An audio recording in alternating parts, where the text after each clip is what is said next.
ಸ್ತ್ರೀಯರಿಗೆ ಮದುವೆಯು ಉಪನಯನವಾದರೆ ಪುರುಷರಿಗೆ ಇದು ಎರಡನೇ ಉಪನಯನವೇ? ಹೌದು, ಖಂಡಿತ ಅದರಲ್ಲೇನಿದೆ.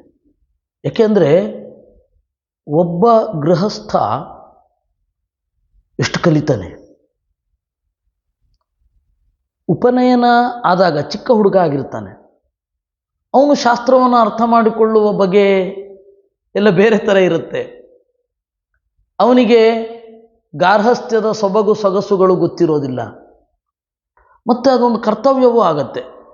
ನಮ್ಮನ್ನು ಪಡೆದು ನಮ್ಮ ತಂದೆ ತಾಯಿ ಈ ಜಗತ್ತಿಗೆ ಕೊಟ್ಟ ಹಾಗೆ, ನಮ್ಮನ್ನು ಒಳ್ಳೆಯ ದಾರಿಯಲ್ಲಿ ನಡೆಸಿದ ಹಾಗೆ, ನಾವು ಇನ್ನೊಂದು ಜೀವವನ್ನು ದೇಹದ ಮಾಧ್ಯಮದಲ್ಲಿ ತಂದು ಪೋಷಣೆ ಮಾಡಬೇಕು ಅಂತನ್ನುವ ಎಚ್ಚರ ಮೂಡುತ್ತೆ. ಅದರಿಂದಾಗಿ ಎರಡನೇ ಉಪನಯನ ಏನು ಕಲಿತಾನೇ ಇರ್ತೀವಿ.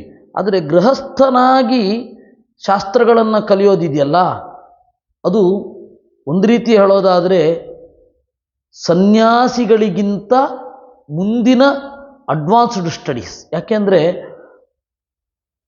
ಮಹಾಭಾರತ ಒಬ್ಬ ಗೃಹಸ್ಥನ ಕಥೆ. ರಾಮಾಯಣದಲ್ಲಿ ರಾಮ ಹಾಗೂ ಸೀತೆಯರ ಜಗಳ ಬರುತ್ತೆ.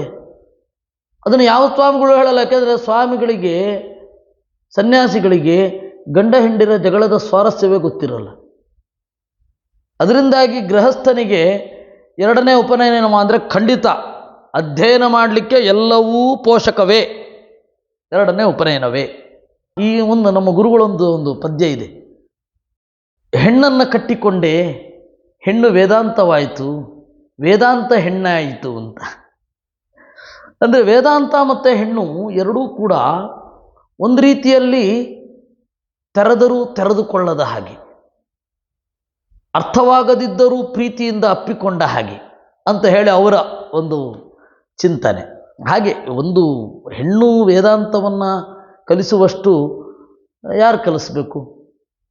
ವೀಕ್ಷಕರೇ, ನಿಮಗೆ ಮತ್ತಷ್ಟು ಪ್ರಶ್ನೆಗಳಿದ್ರೆ ಅದನ್ನು ನೀವು ನಮ್ಮ ಈ ವಿಡಿಯೋದ ಕೆಳಗಡೆ ಕಮೆಂಟ್ ಸೆಕ್ಷನ್ನಲ್ಲಿ ನಿಮ್ಮ ಪ್ರಶ್ನೆಗಳನ್ನು ಕೇಳಬಹುದು.